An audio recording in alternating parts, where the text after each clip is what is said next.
You're watching Good Morning Kenya. My name is Mike Migo. Thank you for tuning in. Let's now shift gears and talk about another important issue, and that is about food loss and waste.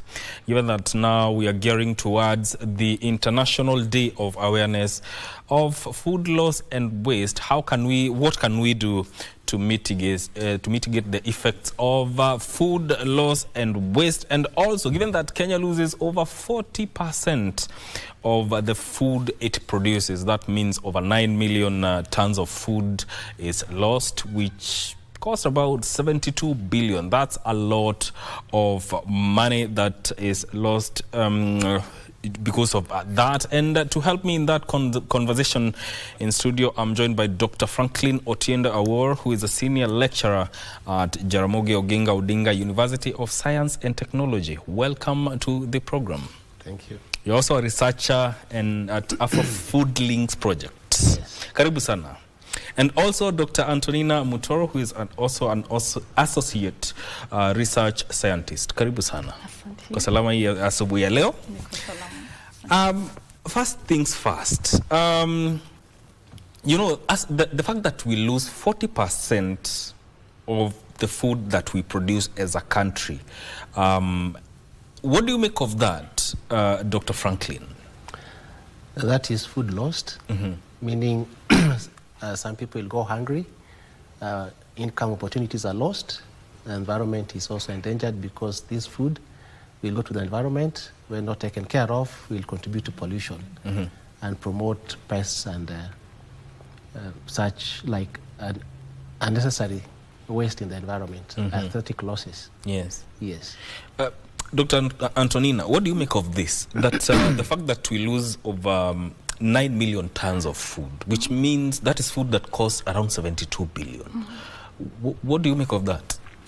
It's a very unfortunate situation because, as we know, as a country and as a continent, we still grapple with food insecurity. In Kenya, at the moment, over 1 million people do not have access to food in arid and semi-arid areas. When you look at urban areas, in the urban poor areas, there are studies which have shown that over 80% of the population does not have access to food. So the fact that you're having food loss and waste means that there's a missed opportunity to feed the most vulnerable populations. Yes. Indeed. We're talking about food loss and waste. Dr. Franklin, if you differentiate between food loss and food waste. Yeah. Food loss is basically food that we lose between harvesting and the market. So somebody has not yet bought it as food, so all that we lose within that process, harvesting, transportation, processing, then before it reaches market, that is what we refer to as food loss. Food waste, this is what somebody already bought as food, but then it is wasted. It is not serving the purpose for which it was bought. So it can refer to food being stored in the wrong environment. It is left to expire. It is not cooked well. Somebody served a lot, and then the rest are discarded. So food loss is between production and the market, and then food waste, the market and the household. Yes. That's the difference. What do you think are the major contributors to food loss and waste, especially in Kenya, given that it's a country that we struggle with food security? Yes, if I start with the food loss, we have a number of things that contribute to post-harvest losses. One of them is poor storage of our produce. So we harvest, we keep them in environments that are not safe. So either they're too wet, too moist, then food gets to rot. Some of them are due to pests that invade them where they're stored. Some of them include poor transportation mechanisms, so you heap them a lot. Some of them get spoiled during transportation, and these together contribute to food losses. Yes. Dr. Antonina, when you talk about food loss and waste, why is it an issue that requires urgent attention, given that agriculture is one of the things that contribute to our GDP? Why is it an urgent matter that needs to be addressed? Okay, food loss and waste has a negative impact on the environment as it has already been highlighted. We find that 8 to 10% of greenhouse gas emissions come from food loss and waste. And this translates to adverse changes in weather and climate. We've been experiencing extreme weather conditions. We have floods, droughts, and food loss and waste actually contributes to that. And in the long run, you find that it's a cycle whereby we have adverse weather conditions. It has a negative impact on food production as well.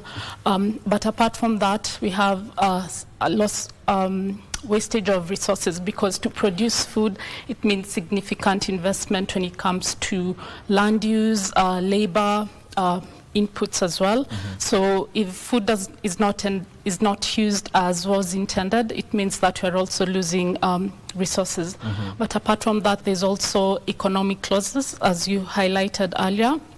We lose a significant amount of money through food loss and waste, and that's money that can be used for other can I say, developmental issues. Yeah, but a major thing that I'd like to highlight is just the fact that there are many people who do not have access to food, yet there's food that's being lost and wasted. So managing that can go a long way in ensuring food security. You know, issues of food loss and waste might not seem as an issue. It might seem like a distant issue, but the effects usually are felt. Why do you think there's that limited information, Dr. Franklin, when it comes to matters of food loss and waste? Why do you think this issue should start at a personal level? If I may start, I would say that people lose food, but they don't pay attention to it. Like somebody is sick, but he's not paying attention to what the body is telling him. So the general public usually don't pay keen attention to food loss and waste. They don't compute the lost opportunities for doing business, the lost opportunities to feed people who are hungry, the impact on the environment, because they see it coming in small quantities, which does not grip the attention. Perhaps if they lost a lot at once, it might. But because they lose it little by little, day by day, they think it's normal. This is not normal, because we are losing food which should be feeding people, especially in a country where a number of us are going hungry in our cities. So this state of affairs little attracts people's attention. More and above that is that not enough awareness has also been created to sensitize the public about the need to preserve our food and use them for the intended purposes for which they are produced. So there's lack of awareness that can bring this to the attention of the public, that food should be preserved, we should minimize losses as far as we can. So a number of factors, but most of them also is lack of awareness. People need to be sensitized and know that losing food has many negative impacts to our own persons as health, nutrition and food safety, and also to the environment and livelihoods. Yes. When we talk about this awareness, who is responsible to carry out this awareness? I think a number of partners are responsible. We have state agencies, we have NGOs, we have academia like ours. So as I can say, it's a collective responsibility, because all of us suffer from food loss and food waste, either by being hungry, losing opportunities, having environment being polluted due to the food that we lose and waste. So I think it's a collective responsibility. Each sector has their own responsibilities to do. Yes. Yes. Dr. Antonina, from your perspective, how much of a problem are we facing in terms of food loss and waste, especially within our cities? I would say it's a major problem in different settings. So in markets, in supermarkets, in households, and this can be attributed to issues around infrastructure, so lack of proper storage facilities. For example, in markets, lack of proper cold room facilities, because one thing that you know is that the highest amount of losses is from fruits and vegetables. So yeah, I would say it's mainly because of lack of proper infrastructure. Proper infrastructure. Yeah. And if we are to involve the government, what do you think, what role does the government have to play to ensure that this issue is well addressed? And even as such, even as we prepare national food silos and everything, that everything is made according to the standards that are required. Where does the government come in all this? So the government plays a significant role in creating an enabling environment that will reduce food loss and waste, and this can be through policies and strategies. At the moment, we are developing food loss and redistribution guidelines just to ensure that to reduce food loss, but through that we are also ensuring consumer protection and also protection of food distributors.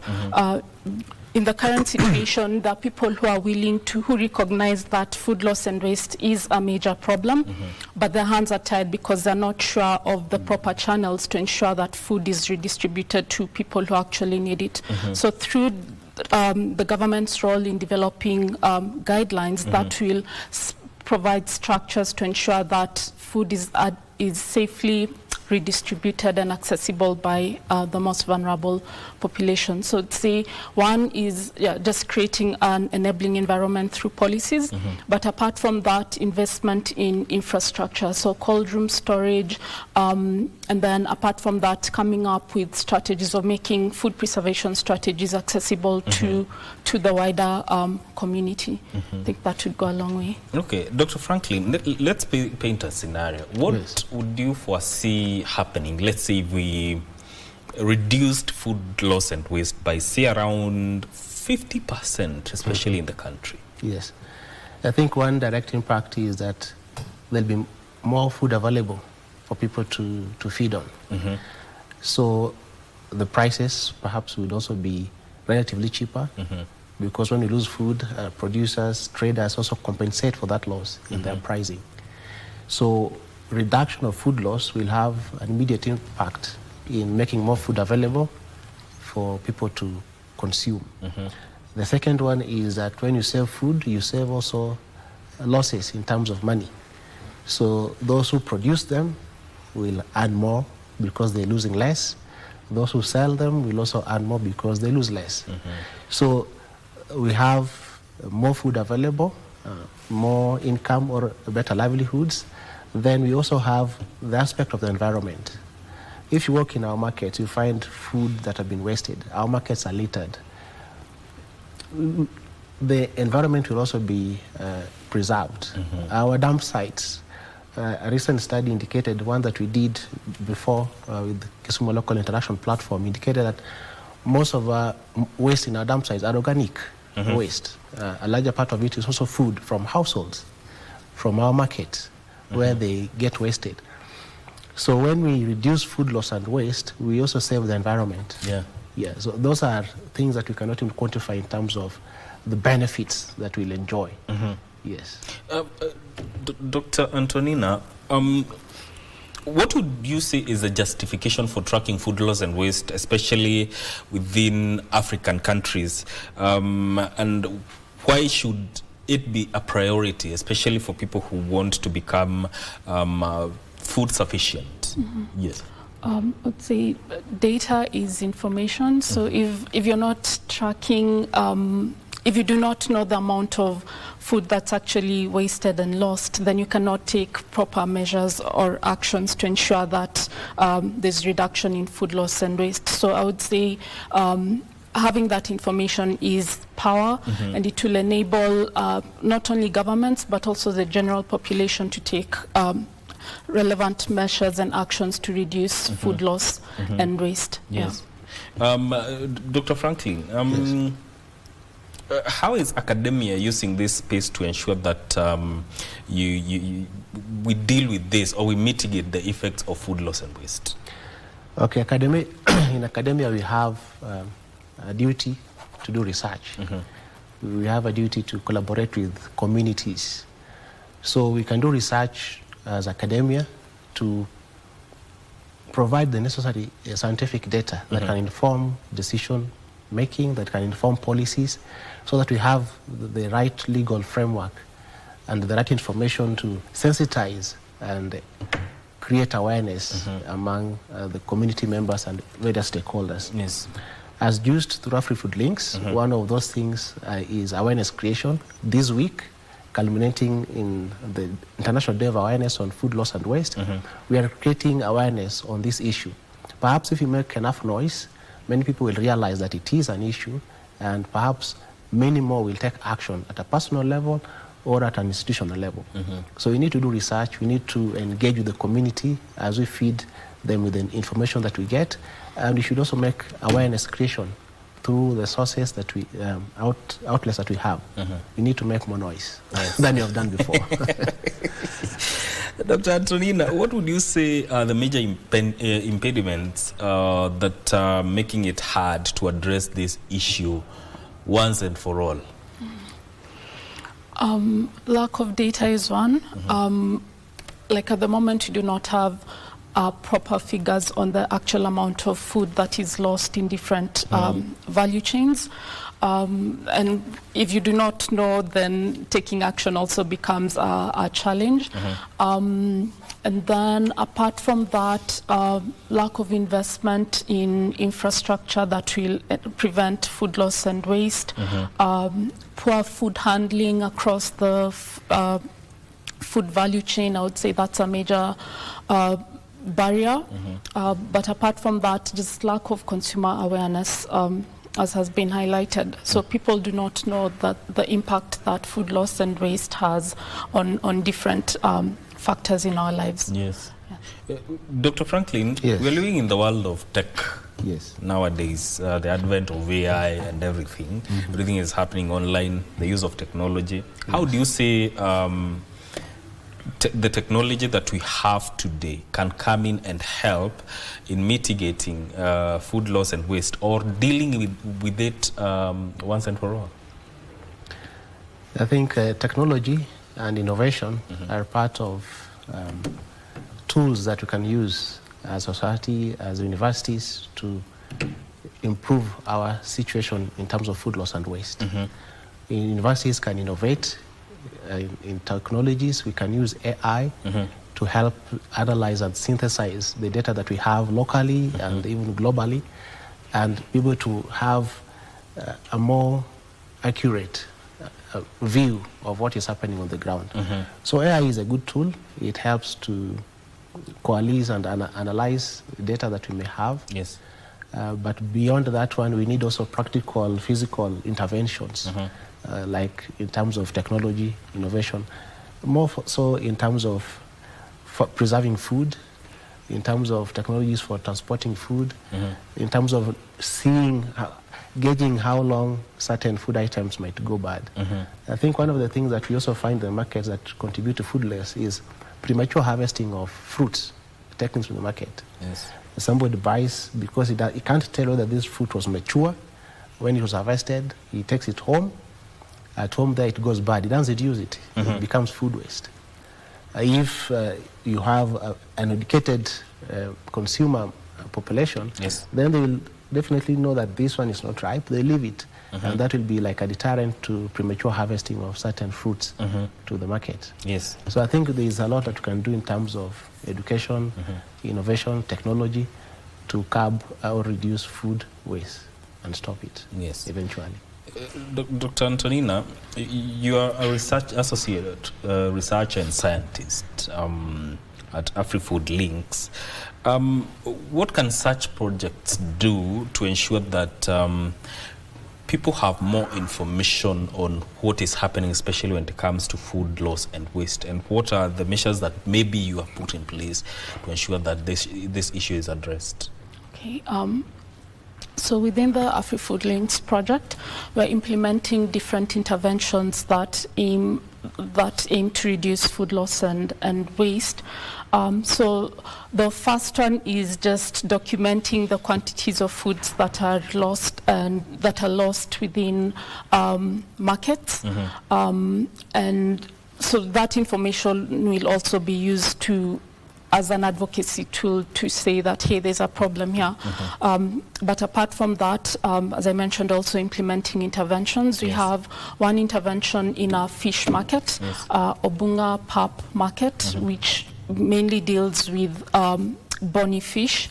So in this market, we've been able to set up a cold room to reduce the wastage of fish, because one of the things that the vendors were grappling with was wastage of fish, which is the main source of income.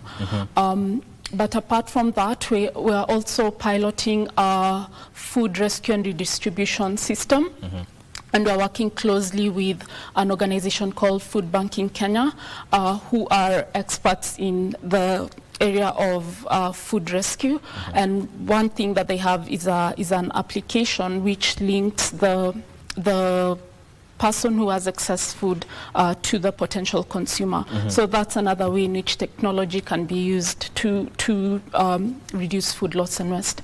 But apart from those two interventions, you also have we're also working very closely with different stakeholders, including government, civil society organizations, to develop food rescue and redistribution guidelines, so that we have a structure in place to ensure that food rescue and redistribution is done in the correct way. And in the long run, will protect the consumers as well as the people who have, or the food distributors. Let me see. Dr. Franklin, how would you rate our efforts in this aspect of food loss and waste as a country? And do you see a situation where we can address it effectively? Na tuseme this has been dealt with. Where we are, I can say that not much, not enough is being done. I think because it's an issue that is not yet fully in the grip of the public. But something is being done, and we are hoping and believe that we can do more. So through projects like Afri-Food Links and other initiatives that can come out there, we can do more. And I believe that we can reduce food waste.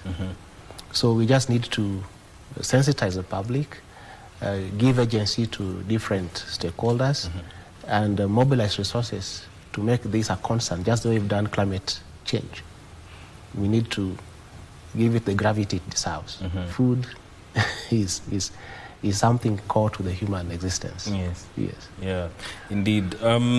You know, we are talking about this issue, but from you, Dr. Antonina, what would you say are the practical ways that anyone who is watching you right now can do to ensure that they reduce or mitigate these effects?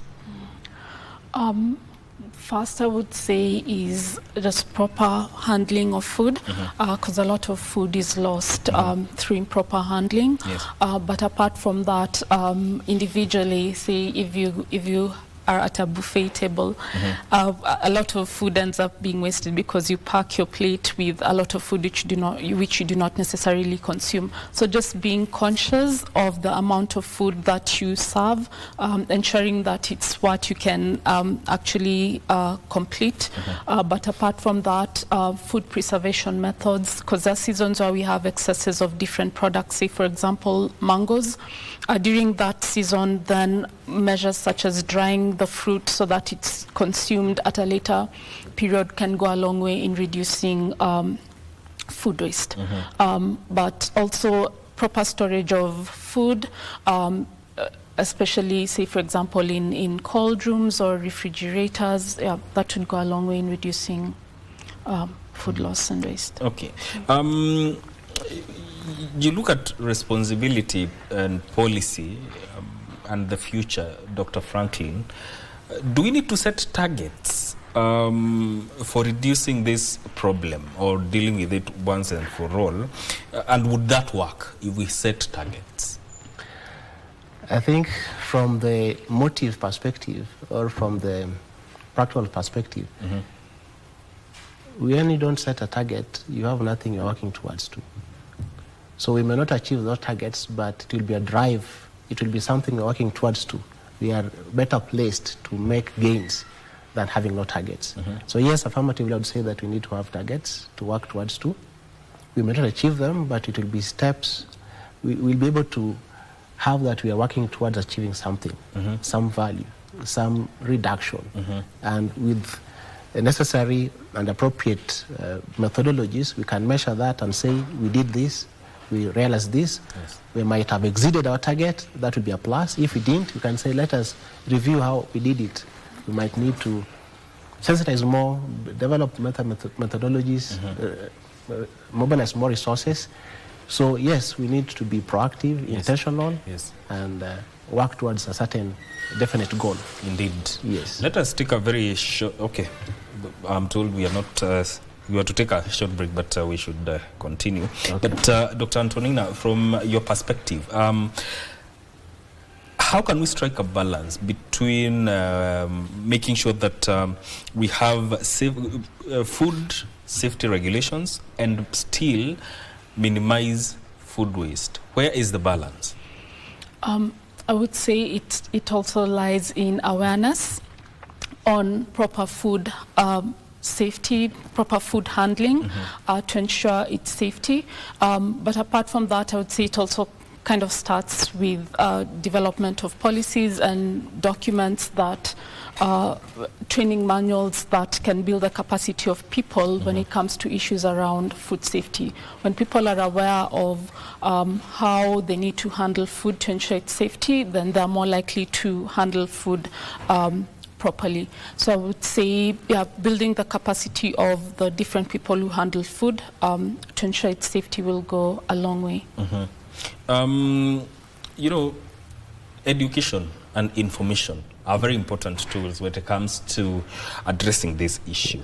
But how do you see that impacting consumer behavior in a way that is positive in dealing with this problem? I think when you touch the nerve that will make them wake up. Yes.